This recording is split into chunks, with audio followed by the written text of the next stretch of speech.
Assalamualaikum warahmatullahi wabarakatuh. Perkenalkan, nama saya Khairul Izzah. Saya dari kelas Sejarah Peradaban Islam B. Dalam rangka mengajarkan tugas ulangan tengah semester mata kuliah Sejarah Peradaban Islam Klasik.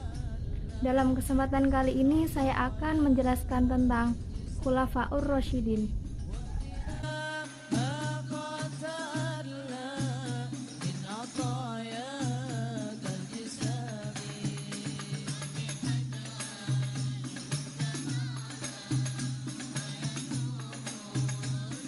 Pengertian Khulafaur Rasyidin secara bahasa, Khulafaur Rasyidin berasal dari dua kata. Yang pertama, khulafaur atau khalifah, berarti pengganti atau pemimpin. Yang kedua yaitu ar-rasyidi, berarti pengganti atau pemimpin. Cara istilah adalah orang yang ditunjuk sebagai pengganti untuk pemimpin umat Islam yang selalu mendapatkan petunjuk dari Allah Subhanahu wa Ta'ala. Nabi Muhammad Shallallahu Alaihi Wasallam wafat pada tanggal 2 Rabiul Awal tahun 11 Hijriah. Sebelum Rasulullah wafat, beliau tidak meninggalkan suatu wasiat tentang estafet kepemimpinannya. Secara tidak langsung, Islam memberikan kebebasan membuat model pemilihan khalifah. Kepemimpinannya keempat Khulafaur Rasyidin pun berbeda-beda sesuai dengan karakter pribadi dan situasinya.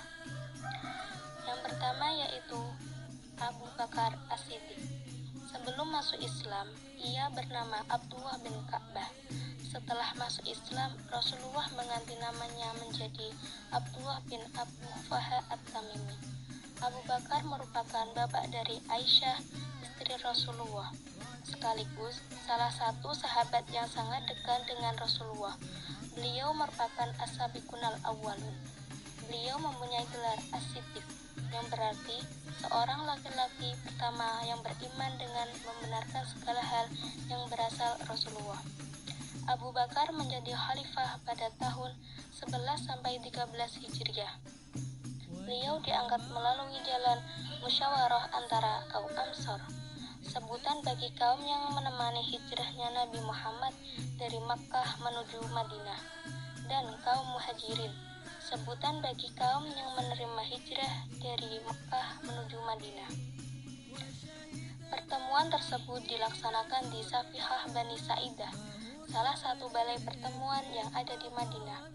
Abu Bakar menegaskan bahwa kaum Muhajirin telah diistimewakan oleh Allah karena pada permulaan Islam mereka telah mengakui Muhammad sebagai nabi tetap bersamanya dalam situasi apapun, sehingga pantaslah khalifah muncul dari kaum Muhajirin. Umar bin Khattab menolak usulan dari Abu Bakar. Umar mengatakan bahwa Abu Bakar yang pantas menjadi khalifah dari kaum Muhajirin. Setelah melalui musyawarah, Abu Bakar yang pantas menjadi khalifah. Setelah melalui musyawarah, disepakati bahwa Abu Bakar yang pantas menjadi khalifah. Adapun kesempatan tersebut karena Abu Bakar adalah satu, orang pertama yang mengakui peristiwa Isra Mi'raj. Dua, orang yang menemani Nabi Muhammad berhijrah ke Madinah. Tiga, orang yang sangat gigih dalam melindungi orang yang memeluk agama Islam sebagai pengganti Nabi Muhammad ketika sedang sakit. Setelah sepakat, Umar bin Khattab menjabat tangan Abu Bakar dan menyatakan baiatnya kepada Abu Bakar. Lalu diikuti oleh Sa'ad bin Ubadah dan umat Islam seluruhnya.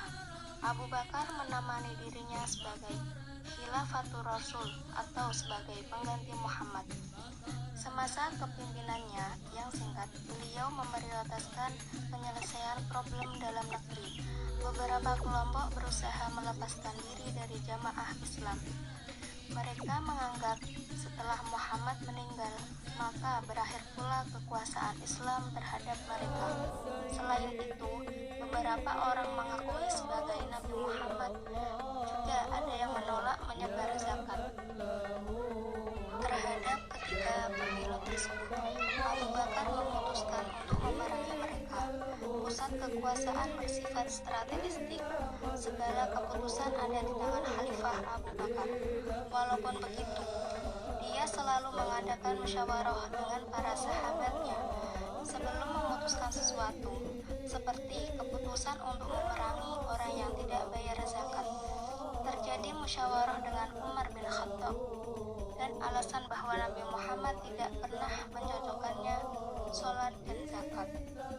Abu Bakar menunjuk langsung Umar bin Khattab sebagai penggantinya dengan mempertimbangkan situasi politik yang ada. Beliau khawatir kalau pengangkatan melalui proses pemilihan seperti pada masanya akan memperkeruh situasi politik. Selain itu, agar pelaksanaan membangun dan pengembangan Islam tidak akan terlambat.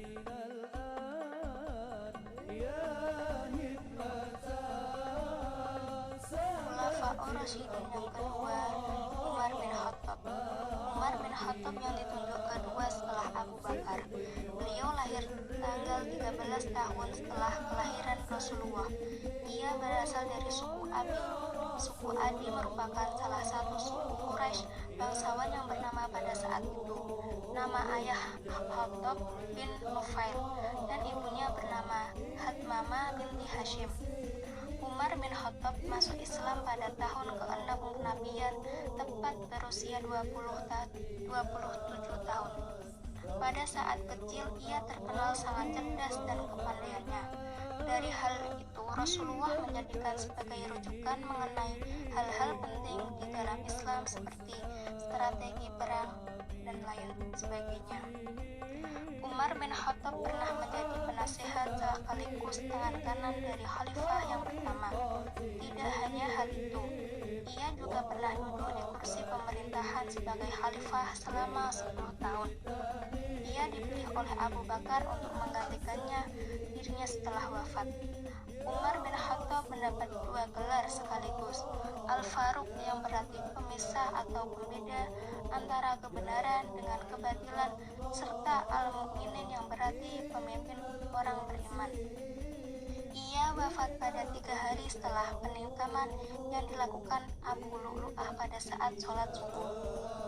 Adapun prestasi yang diperoleh Umar bin Khattab, di antaranya 1.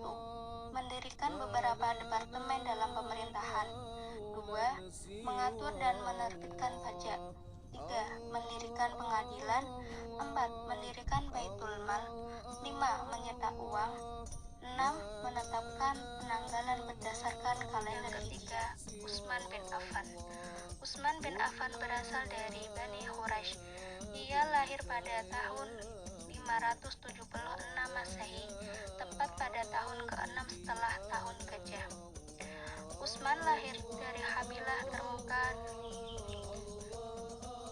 dan memiliki status sosial tinggi, tetapi beliau tetap menjadi laki-laki sederhana dan baik hati. Dahulu beliau dipanggil dengan Abu Amr, setelah masuk Islam dipanggil dengan Abu Abdillah, tetapi nama yang terkenal di masyarakat adalah Utsman bin Affan. Setelah berkunjung ke rumah Rasulullah atas ajaran Abu Bakar, beliau merupakan menantu dari Rasulullah. Dia menikahi putri pertama Rasulullah, yaitu Ruqayyah. Ketika perang Badar Sukro, Ruqayyah meninggal. Tak lama kemudian Rasulullah menikahnya putri yang lain, yaitu Ummu Kulsum. Melihat hal itu, para sahabat kagum dan memberi gelar Dzurrain yang memiliki dua cahaya. Beliau merupakan khalifah ketiga dari hasil musyawarah yang dilakukan oleh sahabat Rasulullah. Ia memimpin kurang lebih 2 tahun lamanya. Dari 2 tahun itu terbagi 2 fase. Yang pertama, fase merupakan fase terbilang. Yang kedua, fase yang mengalami rintangan yang cukup besar karena terjadi banyak pemberontakan. Adapun prestasi yang diperoleh Utsman bin Affan diantaranya sebagai berikut. 1. Memperluas dakwah Islam. 2. Mengganti gubernur-gubernur yang ingin memisahkan diri setelah wafatnya Khalifah Umar. 3. Memperbanyak nas Al-Quran. 4. Membangun bendungan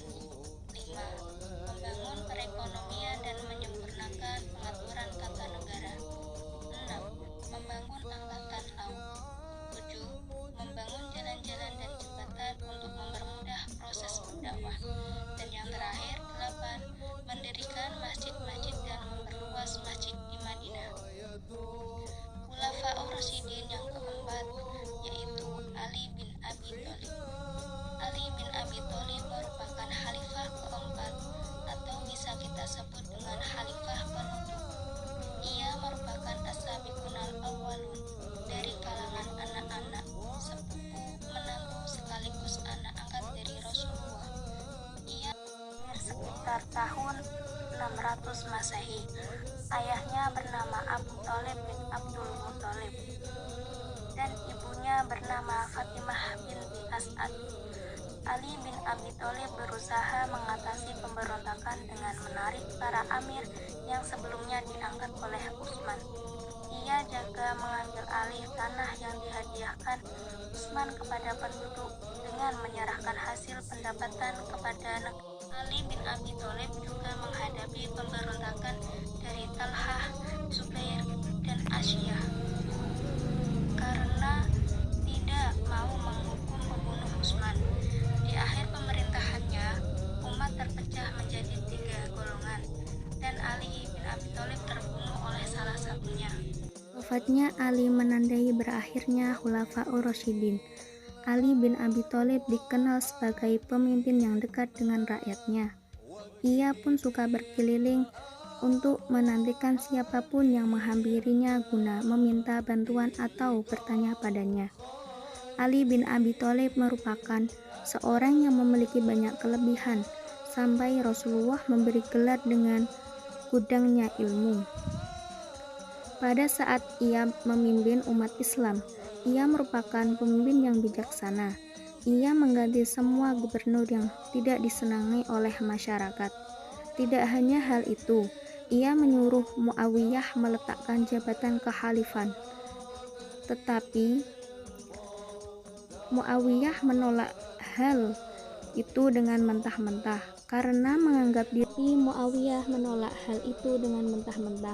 karena menganggap dirinya pantas menduduki kursi kekhalifahan. Tepat pada 17 Ramadan Hijriah, Khalifah Ali terbunuh di tangan Ibnu Muljam, seorang anggota Khawarij yang sangat fanatik. Adapun prestasi yang diperoleh Ali bin Abi Thalib: 1. Islam tersebar hingga di wilayah barat India. 2. Mengganti para gubernurnya serta memberantas pemberontak dan pembangkang Islam. 3. Memindahkan pusat pemerintahan dari Madinah ke Kufah. Janji Allah tentang khilafah. Mengenai khilafah ini, Allah Subhanahu wa taala berfirman dalam Quran surah An-Nur ayat 24-56 yang berbunyi, Bismillahirrahmanirrahim. Wa'adallahu allazina amanu minkum wa amilus solihati layastakhlifannahum